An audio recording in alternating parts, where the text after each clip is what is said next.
Hello and welcome back to the channel. It's something a bit different. This isn't a car review. It's actually the DriveTribe Podcast, which is a podcast I've been doing off and on for the past 2 years. You might have seen the one that I did with James May last year.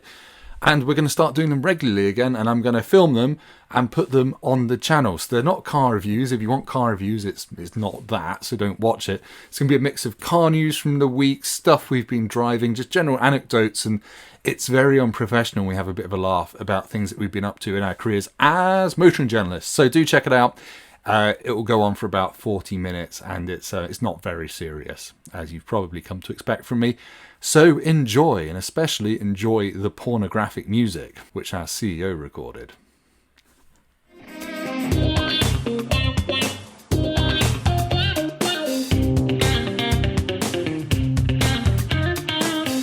Hello and welcome back to the DriveTribe Podcast. My God, it's been a while, but we're back. James May isn't here, but you're joined by me and Rachael Hogg. Nice to see you all again. We're going to talk about some cool cars, some stuff we've been doing, and, well, there's been months to catch up on. So, yeah, let's get to it. Oh, I thought you'd nailed it. I thought I'd pretty much nailed it. I stopped talking as the guitar did its thing, and it came back in. I slightly messed that up, but hey, I'm Rusty. Oh, I'm not actually. I'm Tim Rohde. Thank you for coming. If you're watching this on Tim Rohde Drive Stuff, hello, welcome to the DriveTribe Podcast. This is something we've done for the last 2 years, off and on, but we've never done a video version of it. And since there's lockdown and everything else, we thought we may as well. So yes, hello, I'm Tim, and I'm joined by my colleague, the other half of the DriveTribe FoodTribe editorial team. It's Rachael Hogg. Hello. I 100% also forgot that we were filming at the beginning, and I was just having like a little bop along to the song, me too. I've got to try not to pick my nose during this. Oh, I know you always really do that. Hard, and, like sticking them on the camera, things like that. So yeah, if you're watching this, you probably know me because I drive cars and I do boring videos about them. But you might not know Rachael. So Rachael, can you give your bio in a minute? A minute, okay. Born to a family of wolves. Oh, it's really stressful. Yeah, born to a family of wolves, but then decided I wanted to become a pig, so changed my name to Rachael Hogg. Then became a motoring journalist after doing a music degree because it seemed like the right thing to do. So was in the B2B world for ages, and then went even further into the B2B world and was doing really exciting stuff at places like Automotive Logistics magazine. But I got to do loads of travelling with that job, which was actually amazing, and I did really enjoy it. But then realised that I just loved driving cars and writing about driving cars. So yeah, went to Auto Trader, was there for 3 whole years, did all kinds of bits while I was there. Did a really cool series called The Rev Test with Vicky Butler-Henderson and Erin Baker. So that was the first kind of like triple test that was all women lineup. It's amazing that they found 3 women who can drive. I know. The internet. Crazy. Yeah, the internet did explode slightly with anger and rage. But, we kind of got a few nice comments along being the female Top Gear. I don't know which one of the 3 I'd be. Maybe James May. I think you're James May. You've been hanging around him enough. I think you've osmosed slightly to become a bit like James May. I mean, we've both got music degrees, and then we both became car journalists, and then we both became food journalists. So basically the same person. I'm going to put it out there. But yeah, was there for 3 years, and then moved into the world of food and drink full time, very briefly, and then came here and am now doing food and drink and cars, which is basically the dream for me. You are like the perfect person for that job, as the only car journalist I know that can actually properly talk about food and drink. A lot of them like talking about food and drink, though. Dear God, if you ever mention anything, especially if it's about like pizza or burgers or anything along those lines on Twitter, yeah, the world of car Twitter's a funny one, isn't it? It's just you'll get as much response to a post about KFC's latest burger as you will about someone's latest hot hatch or something. Well, I quite like that. There's normal people that like fattening food. Yes, Rachael and I used to be kind of arch nemesises when we worked at opposing consumer car websites when I was at CarWow and Rachael was at Auto Trader. Both suffering our bosses. But yeah, it's great times. Now we work together. So yeah, so be nice to Rachel, be nice to me. You don't have to be nice to me. That's fine. Let's get on with some news. And just if you're new to the DriveTribe podcast, if you've got any complaints about the music, they're fair for a start, but also direct them to DriveTribe CEO Jonathan Morris, who recorded all of it himself. Right, the news. First bit of news of 2021 is about a car which kind of stole the limelight at the back end of 2020, the year that we should probably try and forget, but hey, 2021 just seems to be an extension of 2020, doesn't it? Anyway, the Toyota GR Yaris, the tiny little rally homologation hot hatch thing, which I reviewed on the channel back in November. It's brilliant, but Tuning House Litchfield, who have done all the 1,000 horsepower Nissan GTRs and Carrera Ts, and basically if it's got a turbo on it, they're the people in the UK that will make it do silly power whilst also upgrading the chassis, suspension, blah, blah, blah. They've bought 2 Toyota GR Yarises for development work, and they've put a new set of dampers on them already. So you can already buy a custom set of nitron coilovers to really drop it down and fill the wheel arches. Fill the wheel arches. Let me fill your wheel arches. Ooh. I was like, I haven't heard this term before. What does this mean? Whenever I see a homologation special, I've just got to feel the arches. It's a very lowbrow podcast, by the way, just like my YouTube channel. So they've dropped it down, and you can buy that as a kit. They're going to do roll cages for it if people want to take them on track, and obviously they're going to give it more power. They've only just stuck one on the dyno, so it does 260 something horsepower standard from that 1.6 litre 3-cylinder engine. They've already got it up to 300 horsepower, and there's more to come just with a remap, and that drops, I don't know what it drops 0 to 60 by. However, Toyota claims it does 5.5 seconds, 0 to 60. But someone I know at Whatcar just tweeted that he did 4.6 to 60 in a standard one. So I think Toyota is sandbagging on the numbers a bit. It's an amazing little car. If you get a chance to go and drive one, do. I know 32 grand or whatever is a lot for your nan's shopping car, but it's really bloody good. And it's just weird driving a tiny little hot hatch that does power oversteer around corners and you don't feel like you're going to die because it's 4-wheel drive. So, yeah, that is... was it your favourite car of 2020? It was, and I felt like a bit of a wuss making it my best car of 2020 because I think it was everyone's favourite car of 2020. It kind of snuck in the last couple of months and just blew everyone away, and Toyota have done such a proper job of making it feel just properly engineered. It kind of felt like if Porsche made a hot hatch, it had that kind of vibe about it. A really, really cool, really special car, and it's full of character and full of silliness, and it was a very nice antidote to a crap time. And I think they're selling very well, and there's lots of people I follow on Instagram and Twitter who've got massive supercar collections. They've had people that own Lexus LFAs and Ford GTs and a guy with a Chiron. They've all bought one. So it's that kind of car. And I think it has replaced the Fiesta ST as my favorite hot hatch, although it's $5,000 more expensive than the most expensive Fiesta ST. However, a sub bit of news here, which wasn't in the script.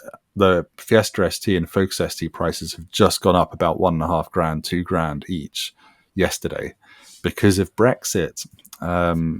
Yay, another great thing that we were promised on a bus. More expensive hot hatches. You can't mention Brexit on the podcast. I mentioned it once, and someone wrote a really angry email that I was anti-Brexit. But hey, there we go. We've all got different views. Don't storm my Senate or come and stab me. But yes, Ford have said that because there's some term about the origin of source or something, source of origin, the number of components in the Fiesta ST and Focus ST that don't come from the EU, because some bits come from America, means that it costs more now, basically, and Brexit's something to do with it. Anyway, logistics, Tim. Yeah, exactly. You should go back to your old job. There we go. Right, so yeah, that's the Litchfield GR Toyota Gazoo Racing Toy Riss or something, whatever it's called. What is next on the Wheel of News? it's Porsche news. That didn't take long. I think we've always been accused of talking about Porsche too much. Sorry, there's more.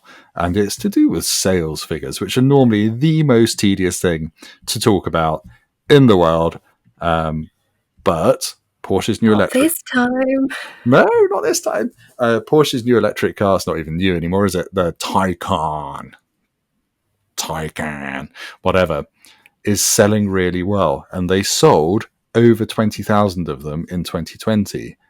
In fact, they sold 20,015 of them, which is almost outsold the 718 Cayman and Boxster put together. So it's huge numbers. I'm genuinely baffled by that, especially like with all the... I know you had it in your awards. It's like, it's not a real turbo. It's not a real turbo. Yeah. That was, yes, we heard that a lot last year, but also a bloody amazing car. Yes, and I really want to drive the 4S because I only drove the silly Turbo S one, which was fantastic, but it's always nice to drive the one that only costs 85 grand. So yeah, they sold 20,015 in 2020. They sold 21,784 Caymans and Boxsters combined, and they sold 34,911. So it was just down on 2019, their overall sales figures, and 2019 was a record year. So basically, Porsche's doing all right. If you need a tenner, go and ask Porsche for some cash because they've got a load of it. Oh yeah, and that Taycan, they sold 20,000 despite stopping production for 6 weeks. So there we go. Whenever I hear numbers like this, it's a bit of a double-edged sword, really, isn't it, for manufacturers? Because they're bragging about how many they can build quickly and sell, and then you think, well, why'd they cost so much? But there is that. I remember, this is going off on a tangent, first one of 2021. You on a tangent? Many years ago, I found myself in Austria on a coach holiday. I was young. I couldn't drive. I was on a coach full of old people in Austria. And we went to the museum of Swarovski crystal, that makes those little crystal hedgehogs your grandma has in her. It sounds like a trip you'd go on an old people holiday. And it was fascinating for several reasons, not only because they had adverts on the escalator in the museum for their crystal butt plugs, which is hilarious. Yeah, I know. Oh, you're not joking? No, you can get a Swarovski crystal butt plug. I'm not sure what sizes. I've not lived. You have not lived. You should check it out. I think they probably had the beginner set, the advanced set, and the pro set. And the main thing was there was this huge wall, like a meter thick and probably like 5 meters long, 3 meters high. And our tour guide said it was full of Swarovski crystals, loads of different colors, millions and millions. And she says something like, 20 million individual crystals in this wall. How long do you think it took us to make it? And we're like, oh, years. She was like, one day. And we're like, well, why are you charging so much for a crystal hedgehog? So there you go. Swarovski crystal hedgehogs and butt plugs have got something to do with our Porsche Taycan. That was the best tangent segue sidetrack story you've ever done. I've really missed doing the podcast. I forgot how unprofessional it gets really quickly. So there we go. Fantastic. Well done, Porsche. Taycan is good. Now, can you give us the estate version, please? Because that'll look really, really good. Rachael Hogg, are you partial to a BMW M3 or M4? I have not driven an M3. I've driven an M4, and I was very partial to it. Good. Was it a silly colour? Was it one? It was yellow. Was it snot yellow? I love the snot yellow. Well, the new one has snot yellow bits inside, doesn't it? It's got those blue and yellow seats. Oh, yeah. And actually, that's exactly what I want to talk about now, is the new M4. What a segue. So BMW has announced the prices for the new M3 and M4. And hey, guess what? It's more expensive than the last one. That happens every time a new car comes out, and people are always surprised. Anyway, if you want the new M4 with its big fangs and huge grille, it's going to cost you £76,055, which is loads. I was going to say they've got to pay for their new absolutely terrible marketing strategy somehow. So I guess if they just shove the price up of all their cars, they can pay for it. Yeah, that's kind of been the hot topic this week, is all of BMW's social media videos and Instagram posts, which are just annoying everyone. I quite like it because it's really trolling motoring journalists who are all getting their gammony mitts clammy because there's an old 7 Series having the mick taken out of it by a new electric BMW. And yeah, loads of people are talking about it. I wonder why they did that. I wondered, Tim. Go and check that out if you like E71 Gen whatever 7 Series. I don't know. It's all nonsense. But yeah, you can go and get angry about that. Back to the M4 and M3 prices. The M3 is 74,755, so it's like $1,000 cheaper to have more doors. I've never understood that logic. They're obviously heavier as well. BMW's come out and said they're something like 1,800 kilos, despite loads of cost-saving, weight-saving measures, because they're four-wheel drive now, mostly. So they're heavier, they're more expensive, but they're faster as well. 0-62 in 3.9 seconds, automatic gearbox only, and you can spec one up to over £100,000 apparently. So yeah, an M3 can now cost pretty much as an M5, which is redonkulous. But hey, that's the way the world is going, isn't it? What else do we know about the M3 and M4? It looks a bit weird. It's got something called the M Drift Analyzer, which will track the length, time, and angle of your drift. Please, everyone, go and use it on the public road immediately. It will be hilarious. No, don't. What a silly thing. Do you like the way it looks, Rachel? Big, snorty, nostrily thing? Not really. Good. I don't mind it. I don't think I'm as passionately against it as, again, a lot of the world seems to be. And I think it will be one of those things that it kind of grows into, and eventually everyone will just be like, okay, actually, this is okay. We don't mind this anymore. I'm kind of there already with the 4 Series. I've not driven it yet. I've got it coming in a few weeks, the new M440i. And I've seen journalists posting on Twitter. I should be living where you live. And I'm all right with it now. It kind of looks normal. The kind of headlights all sharky and pointy, and yeah, I don't know. There's too much in this world to worry about than what BMW is doing with its cars and its marketing strategy. Right, we are crashing through this news. I've spoken far too quickly. The last bit of news for this week's DriveTribe podcast, and there is more stuff to come after news, don't worry, is the Porsche Boxster. It's turned 25 today. Which should you have not said that in like the other Porsche bit? Okay, fine. Oh, I should have done. You do it. Me do you? Yeah, it's fine. I'll edit it. I'm not going to edit it. So yes, there's a new limited edition Boxster, obviously, to milk some money out of this. Boxster was first unveiled 25 years ago. I think it's at the Detroit Auto Show as a concept in 1996, and this one looks like that concept. So it's silver on the outside, Bordeaux red on the inside, and it's got slightly weird looking bronze wheels, which are a bit dubious, but hey, it's based on the Boxster GTS, which is amazing. First ever YouTube video I did on my channel. Go back and find it. I was even worse than I am now, but hey. So it's straight six, naturally aspirated, 395 horsepower, something like that. And yeah, it's got 10 grand's worth of kit on it, even though it's only 5 grand more than the GTS. So it's a bargain. Right. Porsche Boxsters, actually, we should probably talk about them a bit, because I think they come in for a bit of stick, which they do not deserve. Agreed. Wholeheartedly agree. Love them. Yeah. Would you have one over a Cayman? Yeah.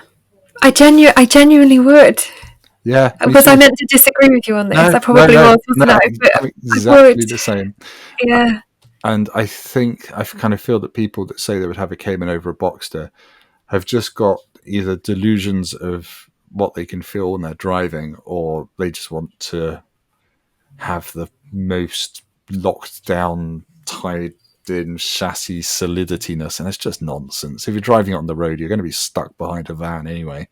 So you might as well have the roof down and be enjoying the noise. Exactly. I think it's that, and I think it's still the issue image, which again, obviously I don't in any way agree with, but I think Boxsters are still classed as like the girly one, or like the kind of hairdresser's car, which I mean, if hairdressers' cars are Boxsters and MX-5s, then that's literally just saying that all hairdressers have great taste in cars. It's the only thing it's saying. Exactly.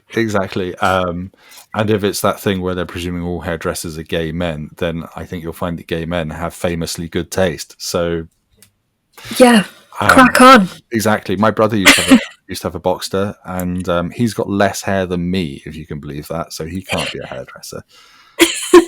So, is that a prerequisite for being a hairdresser, that you have to have hair? Yeah. I mean, you got to talk the talk. Show the goods. Yeah, I mean, I wouldn't be a good hairdresser. I'd be a good beard dresser, if that's a job.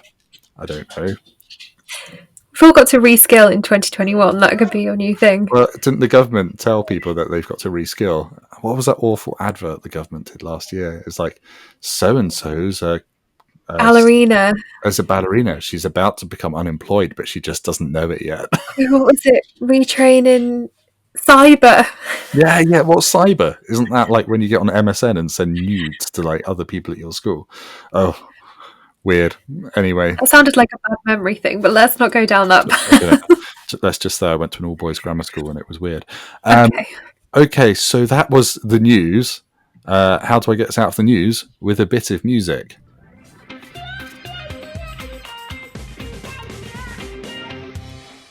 Right, we now get into the would you believe it, even slightly more waffly bit of the podcast, where we talk about what we've been driving lately out in the real world doing cars. Fortunately, we can do this because it's still our jobs. I know there's a bit of a lockdown going on, but I'm still out testing cars in my local area on my own in a COVID-safe fashion.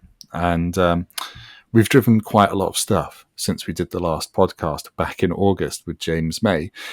I'm not going to go through everything that I've driven. Rachel, do you want to start with those Bentleys, what you drove, and you can talk about them? Those Bentleys, what I drove. I did have a very nice day driving many Bentleys. So my only experience of driving Bentleys prior to the toy box day that I went on, I think it was in October, was a quick blast around Longcross and the last gen Conti GT. And then, went on the toy box day and got to drive 8 of them. And it was a pretty memorable day. I've written a couple of articles on DriveTribe already, a few more to come. But yes, for me, probably the most memorable 2 were the 1952 Bentley R-Type Continental, which is worth £1 million, and for some reason they let us drive it. Only 208 of them were ever made. What? And yeah, I mean, at the time in 1952, it was the most expensive car on sale in the world, which I just like, it's just baffling. So the average UK salary was £468, and the average cost of a house was £1,891, and the R-Type Continental was £6,928. So it's, yeah, I would be terrified. And was it proper janky to drive, like old cars tend to be? Yeah, I mean, even getting into it was hard because the steering wheel is this huge thing. Obviously, you can't adjust the seats. You have to clamber over the gear lever, which is down to your right, and kind of squish your thighs underneath the steering wheel, which was really hard. Apparently it wasn't just my thighs, like other people's thighs were also struggling. Good. So yes, no rude comments there, please. And yeah, just everything about it was just a little bit complicated. There was no synchro mesh for first gear. The clutch, the biting point was maybe like 1 or 2 millimeters from the top of the pedal. Ooh. So there was a slight, just pulling out of the hotel that all the cars were parked in, there's an ever so slight hill start that I had to do. It was just, did you just give it a boot full of revs and dump the clutch and then disappear in a cloud of smoke? Yeah, that was exactly it. But especially doing this, you were still just going in a straight line. It was like the sort of comedy kind of old film driving. Like it was a bit of a guesstimate. And then we basically got to drive up the drive at Castle Ashby. But to do that, you had to get over this cattle grid, which was really tight, with this really tight gate. And I'm just like piloting this thing. I was trying to brake, but obviously the brakes was just, there was nothing. There was just nothing. They didn't let me drive that by myself, so I was with a guy called Keith who looks after the Bentley Heritage fleet, and he was so calm about everything. I was completely freaking out, but he was just like, no, I'll be fine, there's loads of room. So just kind of managed to kind of get it through, no scratches to it, and then just pilot it up this like beautiful driveway to this like mansion house that some posh people live in, and it was ridiculous. And then pulling it back into the car park, I kind of temporarily forgot that I was driving what I was driving. Went to do like a reverse it into the space, but it was up a hill, and so I kind of got there, managed to get it into reverse, and then was just kind of like, oh, I literally can't do this. Like, there's no way in hell. So Keith was like, you'll be fine. So tried it once, and it kind of started rolling forwards a bit. And I was like, no, there was a fence in front of it. I was like, I can't do it. I was like, it's worth so much money. So I was like, Keith, will you please do this? Because I can't. Like, it's not going to go well. So he just literally hopped in, just straight off, did it. And I was like, you're so casual about this. He's like, yeah, like they let me drive the blower quite a bit as well, and that's like worth like 30 million. Oh my God. So it's just it's a different world. And I think, you tend to forget how easy it is to drive a £3 million car today. Like in a Chiron that's got like reversing cameras and everything else. It was ridiculous. And then we also got to drive the actual Pikes Peak record smashing Conti GT as well, which I mean genuinely it must be priceless. Like, I thought the R-Type Continental being £1 million, but there's that Pikes Peak one must be more. Was it that a full-on roll cage job that you had to kind of clamp into? Multi-harness, roll cage, like stripped out interior. It was really funny because most of the center console was still there. There was a lot more kind of Alcantara everywhere, but then just your roll cage, harness, etc. But I think in a word, like, I would describe driving it as terrifying. Like, I'm not sure how it is road legal. Like, it's just, you're driving on the road. Yeah, just around these like tiny country roads in Northamptonshire, and it was an experience. I mean, the guy that I'm not sure, I'm 5'7", but the guy that drove it was obviously like taller. Obviously there was no adjustment in the seats, so he kind of strapped in, and genuinely I could see nothing. So I was trying to like strain against this harness, like trying to see out, like having to do like a blind left turn, just pulling out and just being like, I hope there's nothing coming. Couldn't hear anything because it was so loud. Like, it was almost kind of like a violent sound. It was insane. Is it a V8 or is it a W12? I can't remember. I think it was W12. Oh no, now I don't know. That's really bad. I should know. I should have asked. Yeah, no, it's fine. Is it? It's not the one that's kind of like in that kind of almost camouflage color, is it? I can't remember. It's the green, like the really, really OTT green one. Oh yeah. Oh, but yeah, it was absolutely nuts. Like, I think they've done a few tweaks to it. So they've messed with the all-wheel drive system, which almost made it feel like rear-wheel drive.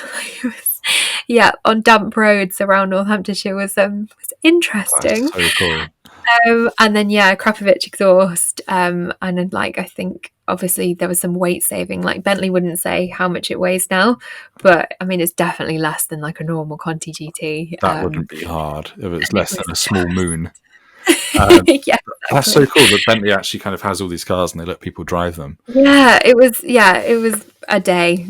We also got to go swimming, ish, in a river with a Bentayga, and then also drove the Flying Spur Mulsanne Continental R, which everyone was obviously loving because it was just some big wafty boat thing, and the Continental Super Sports, which I absolutely loved, was amazing.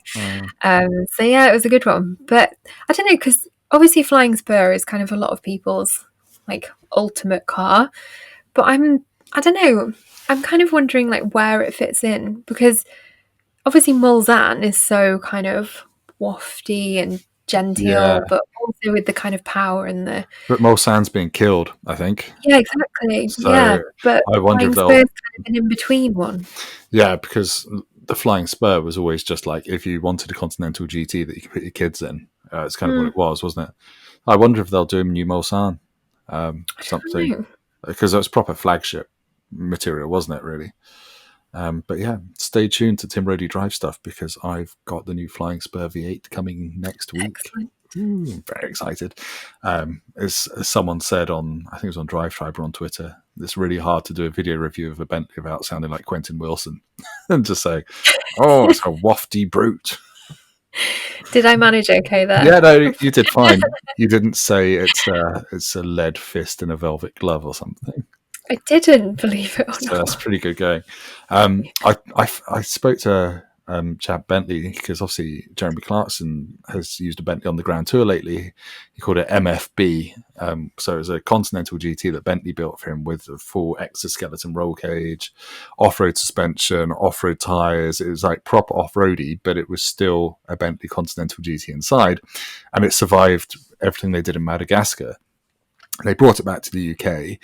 Clarkson wants to keep it for his farm, but because it was a Just for driving around his farm. Amazing. Yeah, as you do. And Lucy and Mike from DriveTribe have been up to his farm, and it was there, and he was using it, but because it was always meant to be crushed, because it was a pre-production car, and the plan was always basically to scrap it in Madagascar, but for various reasons they couldn't. So it came back to the UK, and then the DVLA said, you've got to scrap that now, because you can't register it, and we don't want it seeping onto the market or something like that. So anyway, I asked if I could go and drive it, and Bentley asked Jeremy, and Jeremy said no. So I think they're trying to find a way to get it back to Jeremy so he can use it as his run around on the farm, but I don't know what will happen. I think, imagine having that as your farm run around. Yes, my Bentley MFB. So yeah, Bentley's one of those cars that until you've driven one, you'll either just think they're either for old men or they're for footballers, and they're a bit gauche. And there's just something about like a Conti GT that is complete. Like that was exactly me, because obviously, like, I'm from Cheshire, and so Bentley's always kind of been down the road. Lol. But yeah, it was that sort of thing. I was always like, oh, they're just like Cheshire football cars. And then that day completely and utterly changed my perception of them. They are incredible. And one of the things that we saw as well, by the way, the Pikes Peak one is the W12. Just there good we go. Good checking. Yeah, Didn't Google that at all. No, not at all. But yeah, they showed us one of the interiors that are doing in the new car, and it's a stone interior. Yeah, I've heard about this. Which sounds, I was like, oh god, it's going to look really bad. I was like, and then saw it, and I was like, oh god, no, that looks amazing. Like it's just so different, and it was just this kind of grey stone, it's and like a wafer of granite or something, isn't it? Yeah, looked amazing. I'd love to know how they managed to do that, and like to cut stone so thinly without it snapping.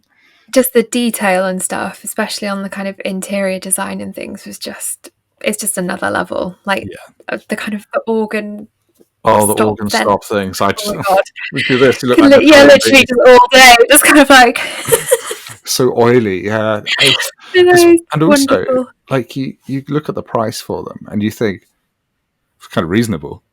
It's like if you're going to think that, like, for obviously knowing cars of that level and just thinking like how much they're worth and everything. Like I do think you do get a lot for your money, even though it's an insane amount that I will never have in my life. But because a Rolls Royce is nearly always another £100,000 on top, and it's just that's a slightly different experience. Like I don't ever love driving a Rolls Royce. I like being in them. I love being in them. It's kind of, I don't want to say that old cliche thing about it's a car being driven in, but a Bentley is actually good fun to drive.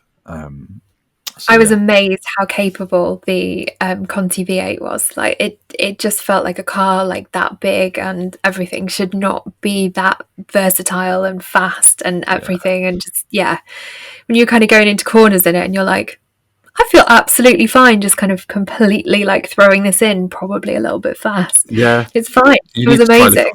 The convertible was amazing. Oh, I was in a convertible. Oh, you're in a convertible. Yeah. I I think I was told the story, and I think enough time has passed that I can't get arrested for it. But I took a GT, it's a W12 convertible of the current gen, up to Norfolk with my daughter in the back. She was 6 months, and my girlfriend. And we stayed in Norfolk with my dad's for a couple of days. And he took my daughter in child seat in his car.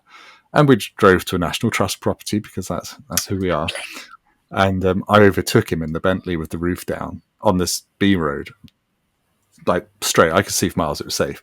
And I just put my foot down, did a normal overtake, like quickly. 140 miles an hour with the roof down. And I'm like, oh my God, this is ridiculous. It's just like the W12, it just piles on speed. Wicked thing, absolutely wicked thing. So don't diss. Right, well, I've driven a load of stuff. I'm not going to talk about everything I've driven in the past year because if you watch, save it for the next week's podcast. I'm going to run out of things. We're going to try and get Mike Fernie on next week from DriveTribe Video Team as well to talk about some stuff he's been doing, because that's quite cool as well. So he couldn't be here today, but he'll hopefully be here next week. I've written a list of stuff that I've not really spoken about much, but I really liked last year, so I'll rattle through this. Cupra Formentor, and apparently that is how you say it, because every comment on my video is a Spanish person telling me how to say it. Nice. That is the first standalone model from Cupra, so it's not available as a Seat. It is just a Cupra. So it looks like an Ateca Coupe, except it's actually not really very tall. So it feels more like a Leon. So it's actually a bit weird when you drive it, but I loved it. It's rapid, and Cupra and Seat Cupra before that just do a really good job of making their cars feel a lot more special than Volkswagen Group stuff normally does to drive. Because you had a Seat Leon Cupra R, Ford Matic, blah blah blah, didn't you? Yeah. And that was wicked. That just felt like a Golf R that had been engineered to be fun rather than just quick. So yeah, Cupra Formentor, very good.